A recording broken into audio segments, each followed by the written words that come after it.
If you've been watching my channel for any length of time, you know I've been battling AT&T wireless internet for a couple of weeks now. We just swapped it out for Comcast, so I am trying a live stream on my Wi-Fi to see how it does. So we will see if it holds up for this, so fingers crossed. Second, what we're going to talk about here is something that was sparked by a conversation that I had with Dion from Dion Talk and Matt, the Lumberjack Landlord. The video or the interview just went live on my channel at 6 p.m. tonight, so it's been up for about a half hour. That conversation I had with Dion and Matt about rentals, rent, and the sheer fact that we are seeing bidding wars for rentals now is not a good sign. The fact that the rental market is so hot that we are seeing applicants say, I think Dion and Matt both talked about examples where, hey, we were asking $1,100, we picked somebody, and then people came in and said, I'll give you $1,300, $1,400, $1,500. So really what I want to tell you is we are suffering through the dark side of endless eviction moratoriums. What we are in right now is 100% caused by the eviction moratoriums.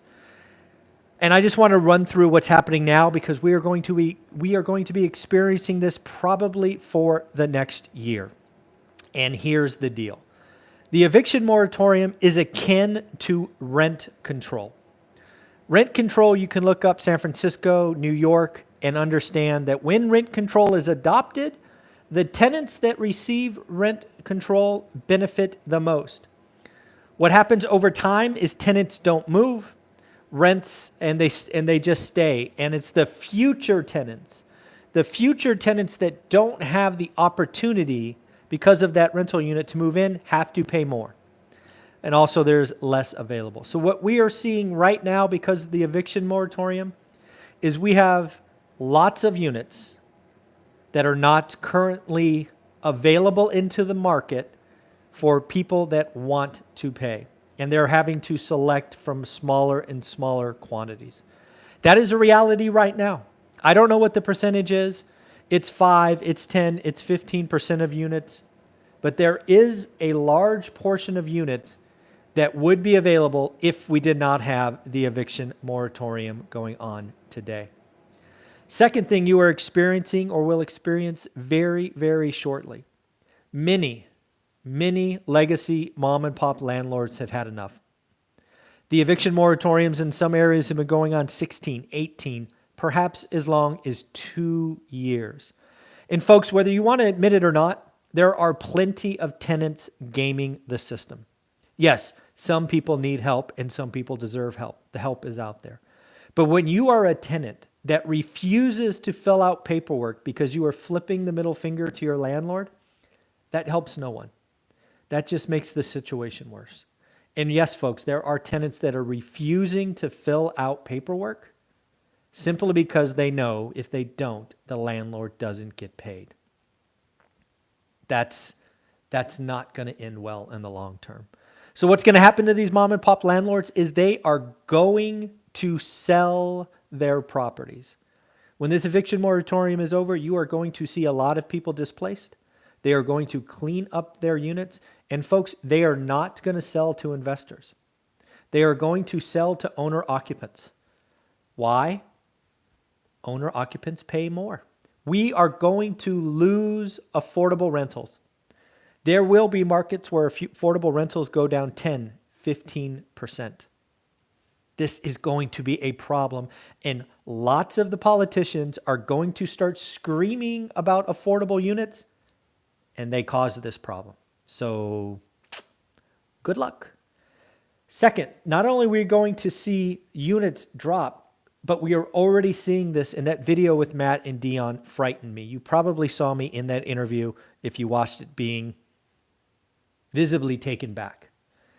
And right now, qualifications to rent a unit are going up. If you've been following my channel for any length of time, you know that I tell new landlords to have a box because you can't discriminate. So have a box. Maybe it's a 660, 680 credit score, 2.5, 3 times income for rent, all of those things.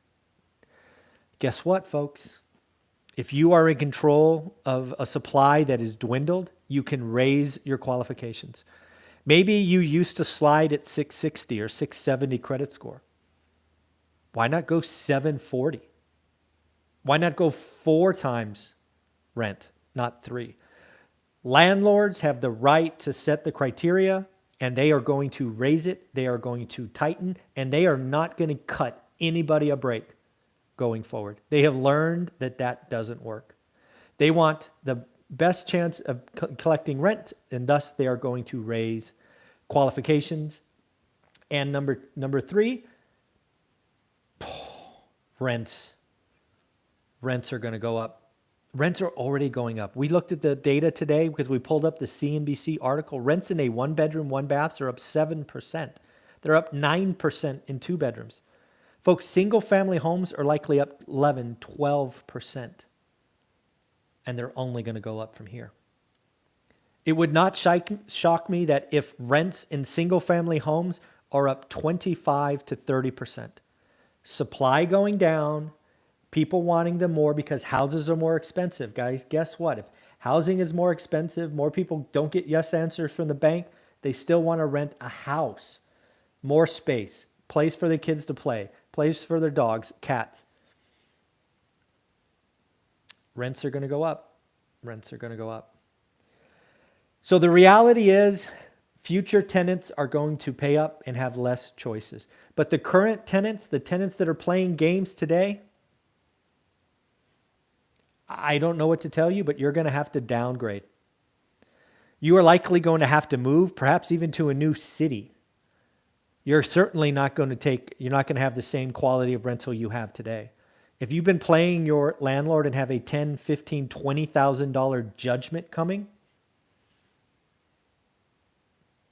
it might have felt good for a year to give the landlord a middle finger, but you're going to have a hard time renting a nice unit for at least 10 years. Good luck. And then lastly, let's not forget that once you ruin your credit with a $10,000, $15,000, $20,000 judgment, that means every debt you take in the future is a lot more expensive. It amazes me still there are people out there playing the system, refusing to fill out paperwork to have some other organization pay their rent. Yes, for a long time, we said, woe's the tenant. But you know what? What about the landlords who have bent over backwards, and yet they have tenants that go, F you, I'm not filling out the paperwork? Well, the dark side's coming. You're going to have ruined credit. You're going to have to down select for decades. You're going to have to pay up. You're going to have tighter criteria and less supply. And you did it. All you had to do was apply for help, fill out the paperwork, be a part of getting everybody through.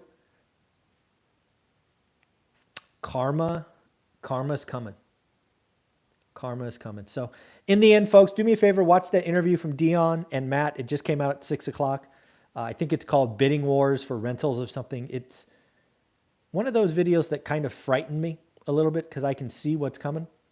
And I already can see politicians getting all cranky. So at the end of the day, have a wonderful evening. Remember, we will be back tomorrow at 7:30 a.m. for our daily financial news, which was one we do outside. And you know what? I am happy to say, damn, Comcast internet is fire. Forget AT&T. Go to Comcast if you're in the Bay Area because AT&T sucks and Comcast, awesome. Take care, everyone. Bye.